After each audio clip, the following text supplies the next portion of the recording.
कभी ये सोचा है कि बुद्ध की पहली मूर्तियां मतलब एकदम पहली वाली वो कैसी दिखती होंगी? या भारत में सोने के सिक्के सबसे पहले किसने चलाए? देखिए, इन सवालों का जवाब हमें भारतीय इतिहास के एक बहुत ही फैसिनेटिंग लेकिन अक्सर नज़रअंदाज किए गए अध्याय की तरफ ले जाता है, कुषाण साम्राज्य। और ये सिर्फ राजाओं और लड़ाइयों की कहानी नहीं है, बल्कि एक ऐसे दौर की कहानी है जिसने कला, धर्म और व्यापार का चेहरा ही हमेशा के लिए बदल दिया। देखिए, हर बड़े बदलाव की शुरुआत ना एक आइडिया से होती है। जरा सोचिए, मध्य एशिया के मैदानों पर यूएची नाम की एक खानाबदोश जनजाति, उन्होंने एक बहुत हिम्मत वाला फैसला लिया। अपने लीडर कुजुल कडफिसिस के कहने पर उन्होंने तय किया कि अब बिखरे हुए कबीलों से आगे बढ़कर एक साम्राज्य बनाना है। और बस इसी जबरदस्त महत्वाकांक्षा ने कुषाण साम्राज्य की नींव रखी। तो सवाल ये है कि एक खानाबदोश जनजाति ने आखिर एक इतना बड़ा और शक्तिशाली साम्राज्य बनाने में कामयाबी हासिल कैसे की? चलिए उनके शुरुआती सफर पर एक नजर डालते हैं। कुजुल कडफिसिस ने सिर्फ कबीलों को साथ ही नहीं जोड़ा, उन्होंने बहुत चालाकी से अफगानिस्तान और गांधार पर कब्जा कर लिया। अब देखिए, ये सिर्फ जमीन के टुकड़े नहीं थे, बल्कि ये उस जमाने के सिल्क रोड के सबसे अहम चौराहे थे, मतलब ट्रेड का सुपर हाईवे। इस एक कदम ने आने वाली तरक्की की बुनियाद रख दी, और उनके बेटे विम कडफिसिस इसी नींव पर एक शानदार इमारत खड़ी करने वाले थे। और यहीं से कहानी में एक बहुत दिलचस्प मोड़ आता है। विम कडफिसिस को एक बात समझ आ गई थी कि असली ताकत सिर्फ तलवार में नहीं बल्कि व्यापार में है, और उनके पास इसे अनलॉक करने की एक रेवोल्यूशनरी योजना थी। क्या? एक ऐसी करेंसी बनाना जो रोम की ताकत को सीधी टक्कर दे सके। ये एक पूरा गेम चेंजर था। सोचिए, पहली बार किसी भारतीय राजवंश ने अपने खुद के सोने के सिक्के जारी किए। ये सिर्फ पैसे की बात नहीं थी, ये एक स्टेटमेंट था, एक ऐलान था। इन सिक्कों ने एक तरह से यूनिवर्सल करेंसी बना दी, जिससे सिल्क रोड पर व्यापार करना पहले से कई ज्यादा आसान हो गया। अचानक रोम और भारत के व्यापारी एक ही भाषा बोलने लगे, और वो भाषा थी कुषाण सोने की। हर बड़े साम्राज्य का एक गोल्डन पीरियड होता है ना? कुषाणों के लिए वो दौर एक नाम के साथ आया, कनिष्क महान।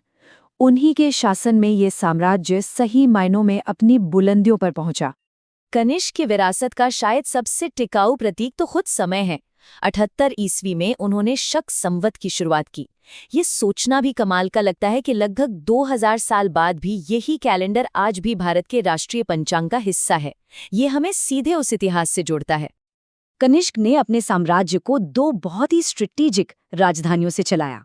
एक थी पुरुषपुर, यानी आज का पेशावर। ये उनका पॉलिटिकल और मिलिट्री सेंटर था, जो सेंट्रल एशिया के दरवाजे की रखवाली करता था। और दूसरी तरफ मथुरा, जो भारत के कल्चर और आर्ट का दिल बन गया। ये दोहरा फोकस उनके साम्राज्य की ताकत दिखाता है, एक तरफ सैन्य शक्ति और दूसरी तरफ सांस्कृतिक प्रभाव। लेकिन कनिष्क की असली महानता उनकी जीतों में नहीं बल्कि उनके विजन में थी। वो समझ गए थे कि विचार, आइडियाज तलवारों से कहीं ज्यादा शक्तिशाली हो सकते हैं, और उनका चुना हुआ विचार था बौद्ध धर्म। एक ऐसा विश्वास जिसे वो पूरे एशिया में फैलाने में एक अहम किरदार निभाने वाले थे। कश्मीर में कनिष्क ने एक ऐतिहासिक सभा बुलाई, चौथी बौद्ध परिषद। ये एक बहुत बड़ा टर्निंग पॉइंट था। यहाँ बड़ी बड़ी विद्वानों ने मिलकर बुद्ध की सारी शिक्षाओं को एक जगह इकट्ठा किया, उन्हें व्यवस्थित किया। इससे हुआ ये कि एक साफ और संगठित संदेश तैयार हो गया, और फिर इस साफ संदेश और कुषाणों के समर्थन के साथ बौद्ध धर्म सिल्क रोड के रास्ते भारत से निकलकर चीन और उससे भी आगे तक फैल गया। अच्छा, जब भी कोई बुद्ध की मूर्ति के बारे में सोचता है तो मन में क्या आता है? एक शांत चेहरा, लहराते हुए वस्त्र, एक खास मुद्रा, है ना? वो छवि जिसे हम आज जानते हैं, उसका जन्म दरअसल कुषाणों के दौर में हुई एक कला की क्रांति में हुआ था। ये विचार अपने आप में क्रांतिकारी था, कोई छोटी बात नहीं थी। सदियों से बुद्ध को सिर्फ प्रतीकों से दिखाया जाता था, जैसे एक खाली सिंहासन या पैरों के निशान। लेकिन कुषाण काल में कलाकारों ने पहली बार उन्हें इंसानी रूप में गढ़ने का साहस किया, एक अमूर्त विचार को मूर्त रूप दिया। इस कला के विस्फोट से दो बिल्कुल अलग अलग स्टाइल्स सामने आए। एक तरफ थी गांधार शैली।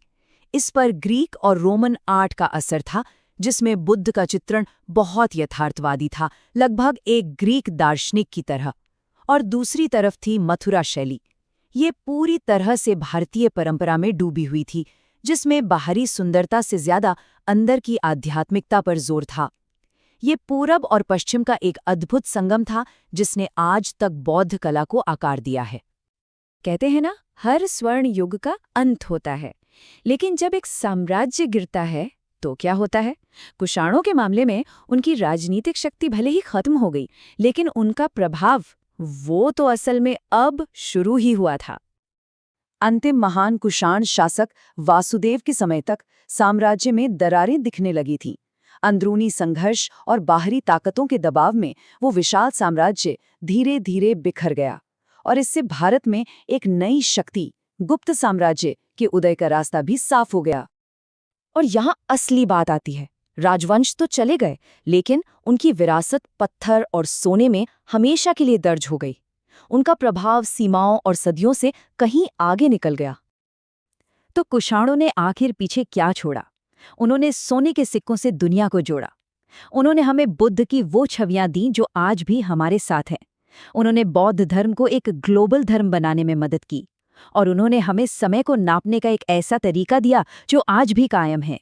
ये सिर्फ एक साम्राज्य नहीं था, ये संस्कृतियों का एक चौराहा था, और यही उनकी सच्ची विरासत है। तो अगली बार जब कभी बुद्ध की कोई मूर्ति देखें या भारत या कैलेंडर पर कोई तारीख देखें, तो एक पल के लिए कुषाणों को जरूर याद कीजिएगा। और ये हमें इस एक आखिरी सवाल पर सोचने के लिए छोड़ देता है, किसी साम्राज्य का असली माप उसकी उम्र में है या उसके द्वारा छोड़ी गई उस गूंज में है जो कभी खत्म नहीं होती।